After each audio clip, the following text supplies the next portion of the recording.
Yeah, we are allowed to practice. We are allowed to profess our faith. We're allowed to grow in it. But nowadays we have different challenges. We have the fight between religion and faith, and we have a lot Humanism, we atheism, have atheism. We have a lot of superstition in the land.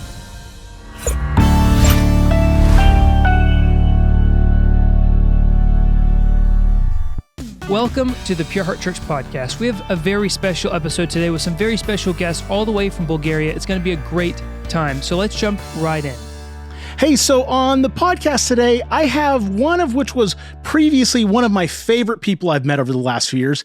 And then I got to meet his daughter, who this week was hanging out with us here at Pure Heart, who's now one of my second favorite people that I've met in recent times.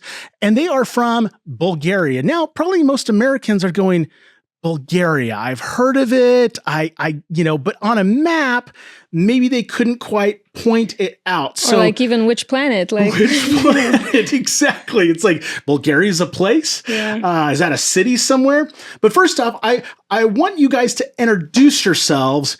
And I would love to introduce you, but I'm afraid my tongue doesn't twist as well with an Eastern European accent as you guys do. So introduce yourselves, if you could, with both your Bulgarian names and then the names you use in English. Okay, awesome. Okay, ladies first. Okay. My name is Raya Petrova, or Svetoslav Petrova, if you want to get... And see, that's a beautiful name. I can't say that. I can't. I don't have enough R roll or something. I expected to do it. I expected it. Yeah. So I like to introduce myself as Rai. It's my nickname, just like Rai. the bread. Yeah, exactly. Yeah. Okay. Yeah. That's easy. Americans can do that. Yeah. Okay, but my name is not easy. Not easy. My name is Svetoslav Vladimirov Petrov. So a lot of us around here had just call you Petrov. Yes. Yeah. And so that's okay. Rai, Petrov, we're good with that. Americans can handle that. So then Bulgaria, the part of the world it's from, it's sort of like you think of like down by Greece and Turkey. You're sort of in between that area. And I think maybe Americans would sort of, if they think of like older Americans, Yugoslavia, this was former Yugoslavia area.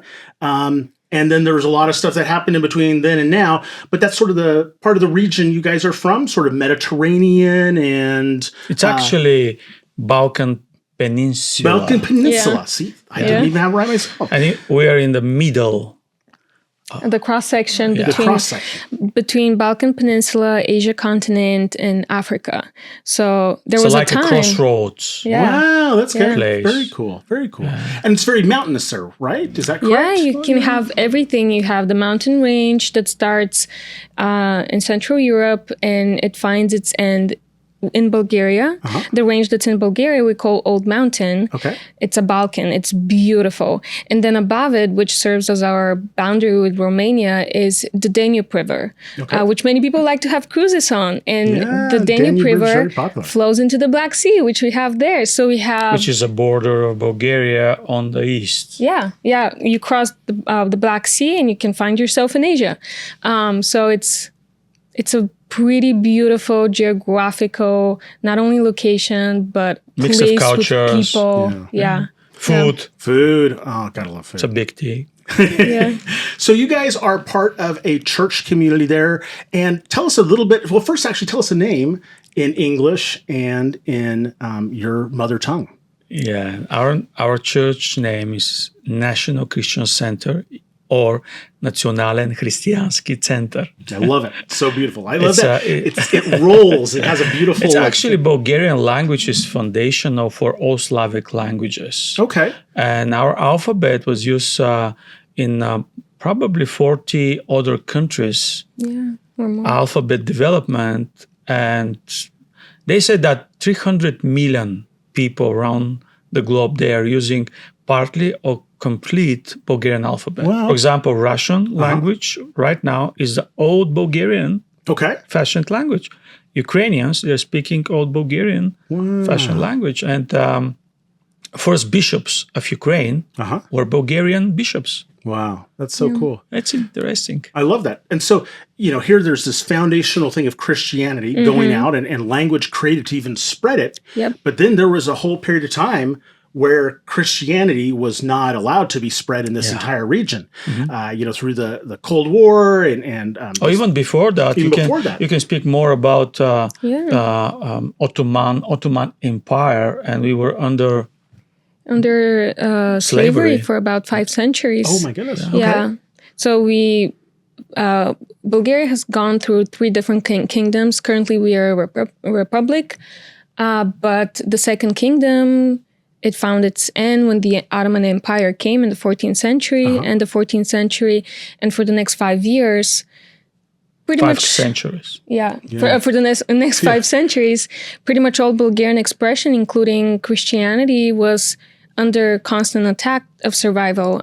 So the fact that we've kept both our faith but also our language is an accomplishment that's our very culture. It's part of our culture. And then 19th century, we had our moment of uprising, similar to other countries that were nearby us, like Greece. And since then, we've lived in freedom. But of course, maybe on paper, we've obviously had our periods where we've had different kind of influences, like during the communistic regime.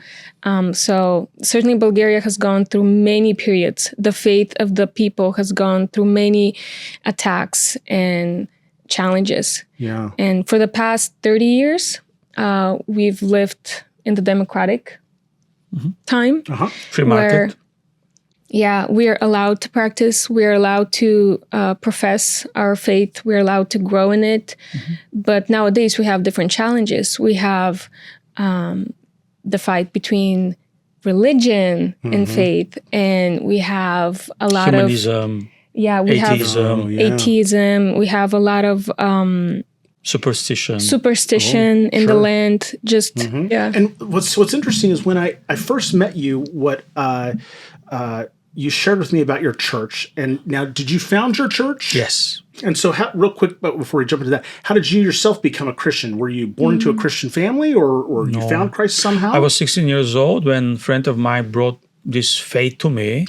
I suppose that this was Orthodox type of Christianity. That's why I rejected, because I was 16 years old and I was a modern guy, and I was proudful. And I said, no, all these ancient stupid things are not for me. But because he was so eager to brought me to his church, I said, okay, I will come with you first and last time, and you will stop bringing all of this and bothering me all day long. and God has sense of humor.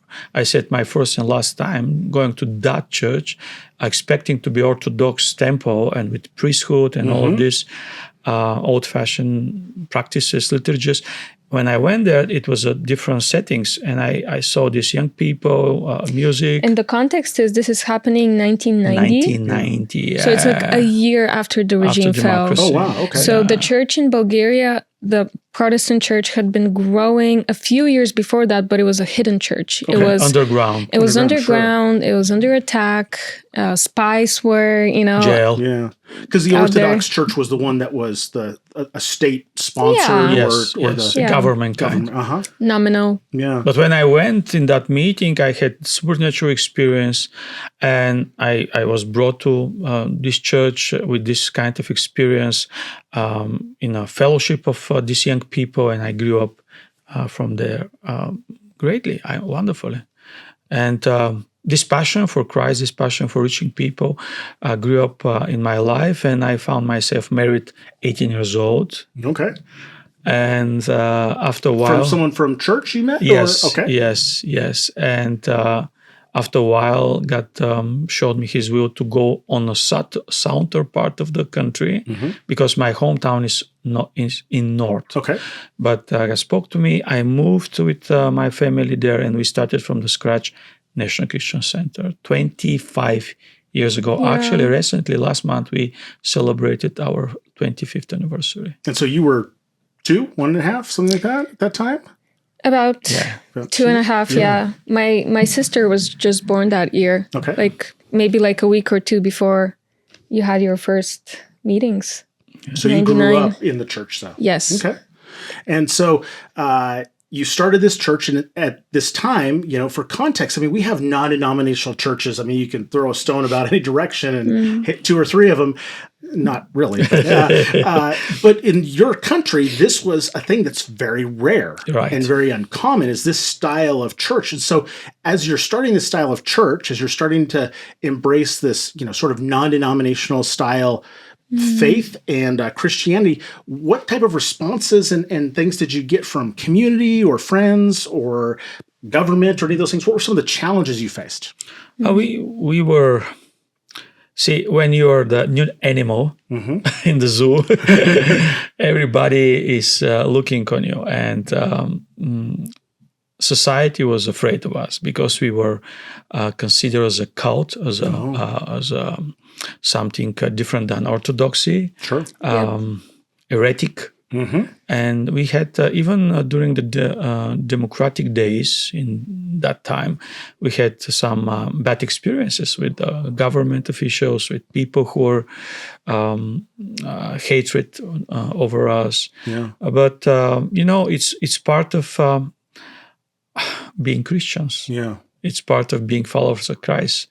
Just to face all these obstacles and tribulations, it's makes you stronger. What led you through those times? What let you continue to say, this is what I want to keep doing in spite of persecution or obstacles or challenges? Sure, this sense that you're called by God. It's first thing that I can run away from this sense of that God called me to go and to represent Him. Secondly, you love people. You can run away from the pure motivation of our ministry. Is not doing something because of the applauses, acceptance, approvals, but going somewhere, even in the fields that are unknown, because there are people that God loves, and you are the only one person that He can send to reach them and to love them. And for the people that don't know you, I think one of the things that has become interesting, and we'll kind of jump back to some of the history and things in the middle, but here you've come to the United States and you're hung out now, what's this, 4th, 5th time at Pure Heart? Yeah, probably, yeah. And what I love is you and Pastor Dan have developed a kinship, a relationship. There's ocean and land separating you guys, but I think the biggest thing that I see from both of you is your deep care and love for people. And that's the thing that you go, hey, there's a commonality we have. There's a passion we have for loving people, for seeing them come to Christ. And that's something that transcends, I was like, what's the word? Transcends borders, nationalities, any of those types of things. Is suddenly we go, wait a minute, we're on the same team. We want the same thing. We want to know how we can get stronger, we can get better. And so tell us a little bit how you found Pastor Dan and connected with Pure Heart. It was by accident, actually. His relative, Victor Perotti, introduced me to him. And at first we just shake our hands and we congratulate each other. Then on my next time visiting Phoenix area, I said, okay, this pastor was different in the way that I experienced him. Let's call him back. And he was open. And he said, okay, let's have a lunch. And we get to know each other. And without any big expectations, I said, I could be friend with this pastor. Because I really look for friendships in the kingdom of God, not just partnerships. Because sometimes partnerships could do business. And I'm not against doing business for God's kingdom, but if it's only the business, I'm not sure. It's not me. But friendships, I love it, because you can share lives, you can share families, you can share future or experiences in the past, and you can have this great present, appreciations. And you get to be human in all of it. You don't have to put a mask. You don't have to, in business, for example, you kind of have to perform. Whereas when it's like all cards on the table and it's just let's connect. Yeah. Let this be organic. Let this be. Then you're just yourself. Yeah. And I think that's that makes God's heart very happy. Yeah. It's like with you. For example, last time when we met, we had great time together. These days I'm here. And it's like yesterday we were together. It was.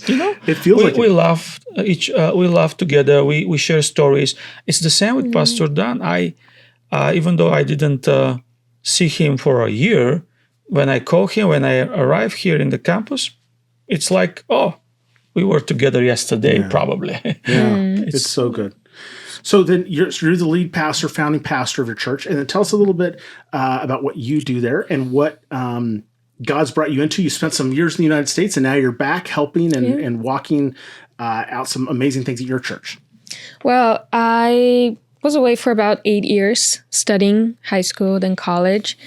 And when I came back about 2 years ago, one of the things that I brought with me was a camera because something incredible happened last year of college. I think this was a God thing. I had the chance to take some photography courses. And long story short, I very quickly discovered that this was something that God had for me as not only a gift he had given me and a skill to develop, but I saw it as something with which to bless people. Yeah. So I saved up what money I could. I bought my first equipment. And when I went back home, I knew that, okay, this is how I'm going to bless my community now. So I just started being the photographer at our church. And I loved doing it. I loved just finding how I can bring creativity, but also bring like God's eyes onto what's happening. It's kind of like that. And little by little, being a creative, I became involved with the creative team. And now 2 years later, me and the team that comprises of other videographers, editors, designers, we pretty much create most of the content that you would see, whether it's on our YouTube, Instagram, Spotify. And yeah, that's what we do. That's so cool. I love it. And you came here, if I heard you right, when we were talking before, it was an engineer, right?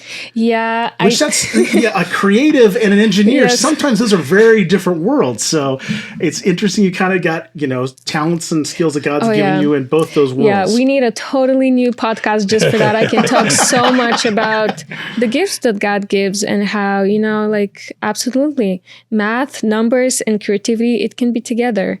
And yeah. That's so cool. Well, one of the things that I think has stuck with me as from when I first met you, Pastor, just that really you shared the vision and the heart for what your church was, and engaging in music, in worship in your country. We take this for granted. We have the latest songs that we've heard on the radio, or we hear in church, or wherever. But that's not the case in your country. And can you give us a little bit of background? And this is what I love, is how it fits so well with what you do in the creative arts and what you've really felt God's giving you guys a mission and a vision for. And so unpack some of that for us. Yeah, at first we, as any church around the world, we were very impressed by Hillsong, Planet Shakers, Elevation, mainstream and Christian Battle, music.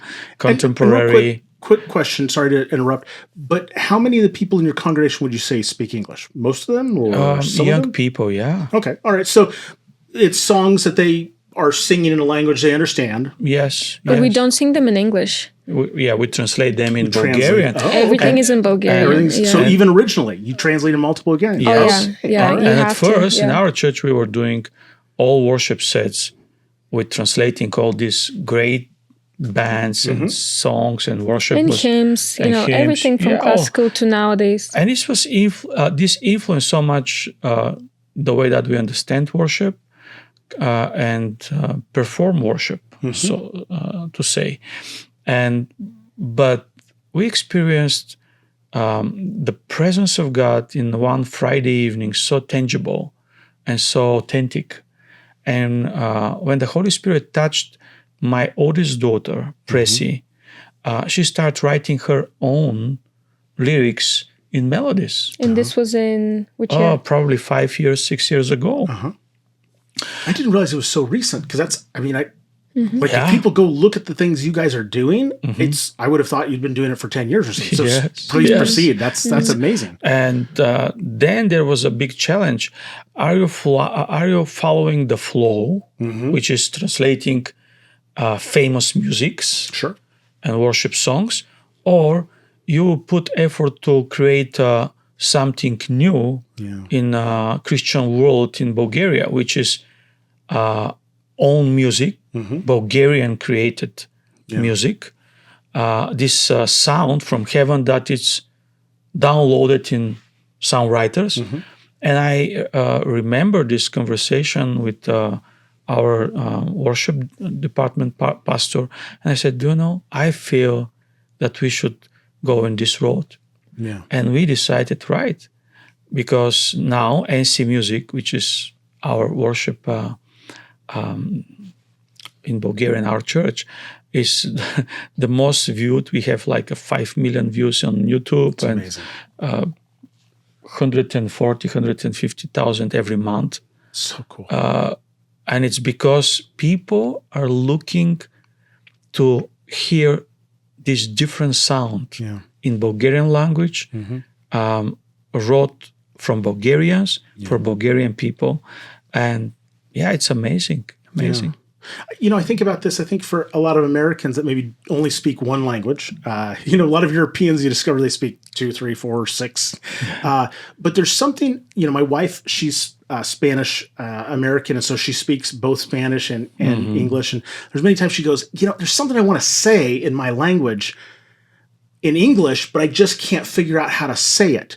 There's things that cultural influences and ways we say things. And yes, you can translate something, you can interpret things, but to actually have something that comes from the heart of a culture and the values and the passions you're so right. is an amazing thing to be able to do that. And people are obviously connecting with that. Yeah, there's this concept of the heart language. And I also work with the deaf church that we have at our church. We're translating the Bible into Bulgarian deaf sign language. That's amazing. And it's an incredible thing to do because it's another podcast. But we talk about this idea of people receiving, whether it's the gospel, which in this case would be the gospel for the deaf people, receiving what God has to tell them, what God has to give them in their heart language, because that just resonates differently with you. And like nowadays I can see the difference, and I can speak for myself for that period of 5 years, how I've seen myself grow in the way I worship, in the way I talk with God, the way I connect, the way my spirit and my soul understand worship and praise, and to be able to put words with God. It's incredibly powerful, very interesting. Thing. That's amazing. I didn't know you guys were doing a deaf ministry there. And what I think most people don't know is that there's different deaf languages in different cultures. Not just, sometimes there is some international ones that are kind of used. There is an international one, but a lot of times it's the local dialect, I guess, of deaf. I don't know what the proper thing would be to call it. Michelle, who runs our deaf ministry here, if people see her usually blonde-haired gal on the weekends doing sign language, and her and I had a lot of conversations. Like, for example, a worship song, she goes, the song maybe has the same chorus or the same line repeating several times. And she goes, but for a deaf person, that can be very boring. Because the same thing. She goes, so I find different ways to say it each time. Or I try and interpret in a way that'll help them understand a theological concept, because maybe they don't have any concept for any of this. So that's amazing you guys are doing that, because not only, in the United States, 5%, I think it is, of deaf have actually are considered themselves Christians, but I'm sure, and that's due to many times resources of being able to go, where would you go as a deaf person to a church to really have proper interpretation of and sign language? But I'm sure in your country it's even probably less so. Oh yeah, very, very less. I mean, they don't even have access to proper education specifically for deaf people. Wow. And I think there's very few churches in Bulgaria. We're, I think, the only official one. Wow. And deaf people are the kind of people who they need their culture. They need to have their... so we're working... It's a big... The deaf community is very big on the hearts of our pastors in our church to serve that community. Yeah. I love it. You know, as you guys were pulling up your website and showing me some of the things you guys are doing and things you're making, what I love about it is that we as a church, I mean, we're some people would look to us and they go, "Oh, you're a big church," and you guys, you know, they look to us for inspiration and things. But a lot of times we're looking to other groups of just like, "Hey, what are they trying? What are they doing?" And there's songs from, you know, some of the ones you mentioned, these larger American groups. But to be able to blaze a trail into like, "Hey, God, where do you want to take our country, our people, our language?" I just love that vision. What are some of the other things besides just worship? What are some of the things that like your heartbeat of your church is about? Oh. Many things. I don't know. Certainly having a authentic, real, deep relationship with God, hosting His presence. I think also showing people that Christianity is, at least in Bulgaria, there's a big stigma around faith-based life, around religion. People just have a very misinformed understanding of what it means. And you have to learn how to speak in a language that they can relate to. Sure. So I think also that's something that is big for us, to be relatable, to be people who can show our love to people, who can connect, who can have those just normal relationships and friendships. People. Exactly. Yeah. And just learn how to show the love that God has for our city, for our friends, for our family, in a way that they can actually feel it. Yeah. Because again, there's many blockages that you kind of have to go over for them to even hear the word God or hear the name Jesus and not have a plethora of bad connotations. Yeah. In the United States, I mean, you know, we're so inundated with ideas of Christianity or faith. And so sometimes people are like, I've heard enough of it. But in your country, there's some people, they really haven't heard it much at all. Yeah. You know the story with Isaac, who was reopening the wells of his father Abraham? Yeah. I feel myself in this way. Our history, the city that I'm pastoring, the name is Plovdiv city, but this is the oldest European city. Okay. Wow. And probably 6th oldest in the world. Wow. Yeah. That's amazing. And the oldest city in the world where people still live to this day. Wow. And now,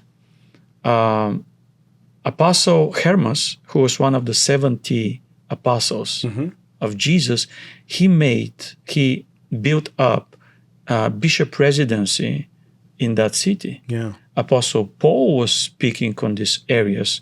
Actually, there is a controversial dispute about is this city actually the biblical Philippi? Oh, interesting! Wow. Yeah, because the old name for Plovdiv is Philippopolis. Or polis of Philippi. Yeah. And I will not go in that direction, but I feel how God sending me to this city, I was sent to rebuild and reopen the wells of something that was lost during the centuries.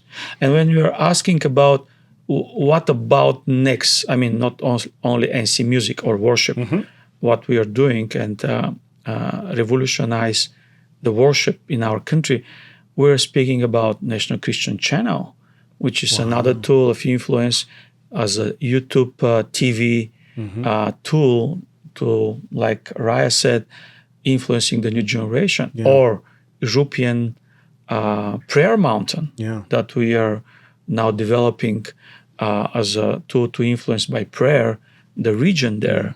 And so many areas we can say, not only the deaf church or other things, fields are bigger than I can imagine that we can enter, and the wells are deeper than we can imagine. I love that. That God's put such like a huge vision in front of you of like God. And that's got to be maybe a weight's not a right word, but a responsibility. You know, like God, wow, you've blessed us with this responsibility and a depth of culture and heritage and history to be the next generation moving forward, to lead people to Christ, to have people move from this place of darkness and hopelessness and pain and hurting to really ministering and loving them and caring for them. And I love you guys' vision in your heart.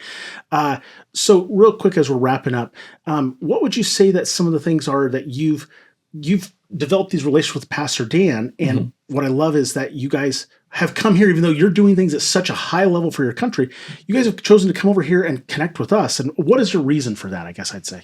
I mean, just look at the mirror. Come on. You're generous. But No, we found people here who resonate with who we are, mainly down to earth, people who love God, and people who are generous, people who are, it's such a blessing to have such friendships in the kingdom. And I mean, Dad can speak more because he has been here more often. This is my first time coming here, but the time I spent yesterday, the time I've had today, everybody has been so welcoming, but it's been the kind of welcoming that really makes you feel welcomed and like really makes you feel like, oh, I know I can depend on this person, that what they're saying is really what they mean. I know that when Matt says, oh, text me anytime, send me a question anytime, I know I can do that. Yeah. Like our team is here to help you guys. Like we want to be a part of your lives because you guys matter. Yeah. So I think what we found here is a community that not only really loves God, but also really loves to work together, really loves to do what they do and have fun with it and be just human, because they know that, I mean, I'm putting words into your mouth, but from what I have felt is you're very humble. You're very hungry and you're very smart. The teaching we had this last week. For that, thank you. Yeah, isn't it great to visit at first and from the first time to feel at home? I think it's very rarely I felt this way when I came here in my first visits, meeting you, some of the leaders, executives. I feel at home, and this is enough for me. And when you feel at home, you know that you belong in some lives, and you can make room there to belong in your lives. And isn't it everything that Jesus called church? Being together, love each other. Yeah. You know, I think about, Pastor Dan has this better together of churches. If people have been around Pure Heart for a while, where it's other churches, some of them are like, one's a Messianic Jewish church. I mean, some that are very different in a lot of ways than us, but the heart value is the same. And so in a way, you guys are like our kind of our furthest better together church. It's like you guys, we want these communities to be uplifted, encouraged, because man, if we have the same heart, the same vision, none of us have arrived. As you guys have spent time here, you've come here to say, we want to grow and learn. Man, the things you impart into us, the things that you've shared with us, just even hearing, as you shared in this brief time, your guys' vision to really do some hard things. In the United States, it sometimes can be, and again, some people go, oh, it's harder, blah, blah, blah, and cultures, for sure. The context of what you guys are doing and the mission and vision that God's called you guys to, I love it. And it brings me encouragement. It makes me go, man, we need to keep doing what we're doing because this is worth it. Yes. So thank you guys for spending time with us, and such a pleasure to hang out with both you guys. And we just love that you guys are going to go back and continue to just bless and minister people in your country. Thank you so much for the invitation and for everything you've poured over us in this past week, and for the amazing team that you have here behind the camera, on the camera. We've got great people. We're blessed. We're really blessed. It was fun. Yeah. I was happy. And we'll be expecting to see the new Bulgarian church podcast coming out. Oh, yeah. Come on. This is the next thing. I'm speaking that. Yeah. Thank you guys. You're awesome. Thank you so much, Matt. Thanks so much for tuning into the Pure Heart Church podcast. We have some awesome episodes coming up that you're not going to want to miss. So make sure you like, comment, subscribe, whatever you got to do to stay up to date. We've got some great episodes. So we'll see you next week.